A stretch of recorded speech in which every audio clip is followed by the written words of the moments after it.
Nkasa we ye den date a ma woro ho kama aya na wo pai mu a aba bi wo mu boase ayi aba na nyina afrim na wo de agu nsuo mu ama ade be kyeso se ne be ya e be ye mre de di ho so aye tigernuts na nkasa aye wo pai mu na nkasa woni ataje enu so eni se na wo ye date no sa oba woro ho kama se ne be ye fim bi a wo hu bia no ebe ye frusan say ye de bafo sa na aya anwia wo ho na aya de so aya no mun ntino se wan woro ho yi a obo hu se na anwia e wo mu ti woro ho be ni mpere ene ni prensa so na fa gu nsuo mu se da wo ye date na ma no so ade nche so sa se ne be ya ebe ye mre na all blend a ebe tu ni nyina betu mai dai ayam afere de ho bi mu so eye kube it's optional coconut it is optional. So when you become one, fine. When you become one, you can still use it. Aye, and also any. Eya kubenu, and also any. I might prefer for Eddie Egu. Simwa. Send a ubu, send a sit now I come. No one owns you, so I can home. Send open the lightness now. And our for you now, dear. Into minima, be here, and I wear anyone. And our blender. Out. What's me blending? Na aye kama in prep blend we are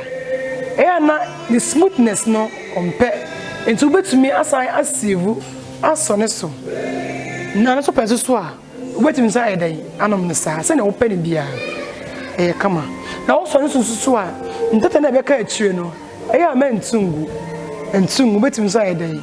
dey awe the sun say it's a form of fiber and as a refugees eboa ama emutim ne sa de mane nyina so ayedai efiri ho enu krampo na mehu say it prevents the risk of colon cancer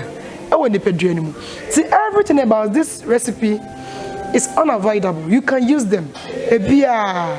with me use ana mbi ka kan no ne bo so nye den ukodwa so a obetime nya nyina ebi nsa ayedai ato eni momo eye chense ebenum carbonated drinks ene abefo drinks ya abedwa so a wonum wi a na sakofa akoma yare ene yare abetene nso ene eni padua mu no enti me kanfo sa drink e de ma agya ena obi biara a ohweme ana otie me se wonyem obetimi anom bi se wo manufuo obetimi anom se wo ye bema ukọ America obobo adwuma wo ye bia obetimi anom wo ye doctor obetimi anom wo ye midwife betimi anom oye nurse betimi anu obia betimi afasa recipe bi na aboa ne padua no na ma ye ho aye den na ma ye nyini kama akola kra betimi eden anum bi tesa akola o tuanu fo ano enu nti se wo ne na akosi busumi nse na ye exclusive na mana ene de ontimi num bi na emom obetimi anum say I say breast milk na into a free 6 months ekono obetimi so aye den anum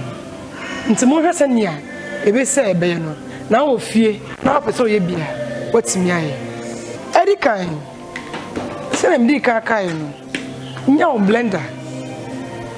na wo de watadwe ne egu se na wo se pen ne dodro no e san se mo ofie na se mo ndos na bi betimi aka betimi na chef di na akuli kakra se na be a betimi aye a enjoy nti wo de watadwe no ebegum na medical dia gum no na de to so what they would date in so a day egum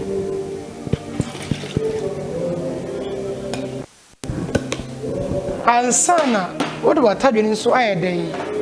afra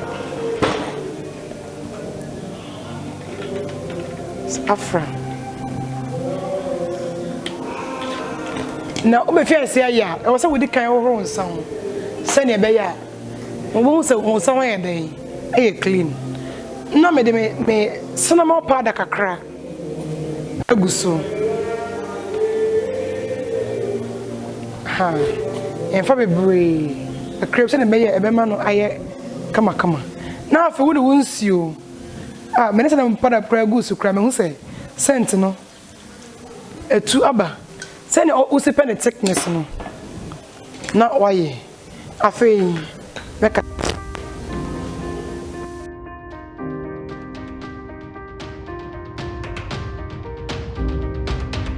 na me sate na mo hwe no enya dates enya yatadwe enya yakube enya cinnamon powder anase ani kakra efra no aha say enya edi nsuo eden efra gu blend mu e blend ye na e blend we ye no yesone so kube na sa so mafiu mu na date so mafiu mu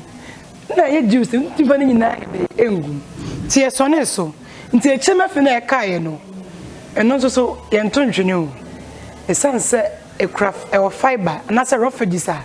eno so betime eden awe a ebeboa o betin so eden ya de foforo ida se kube cake na so betime a dry na wan se cake no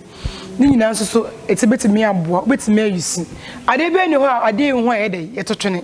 o de kakra so fridge mu na ayenyu kakra bi wade abusia ukunu wo ho oyire wo ho oma wo ho bia betime eden anom bi opemfo betimi anom oba oma ne ba no fo betimi anom berima obetimi anom se obobo adwuma ye bia mfa na adwuma ye bia obetimi anom na ebebo mfa se bebre na ewo so we calcium wom we vitamins awodo bebre minerals wom a ebo ni pedua no ebebe ye ntinemu ema ye hoden nkola na afa na omo wia no omo betimi anom bi se na bebe timi abo mama calcium level no akosro na abo mama se fifi yie omo no mpemu aye dedende kama ebie wa adwene mu abusua fa so wa die me kasa me ka ye mfiri ha na yakone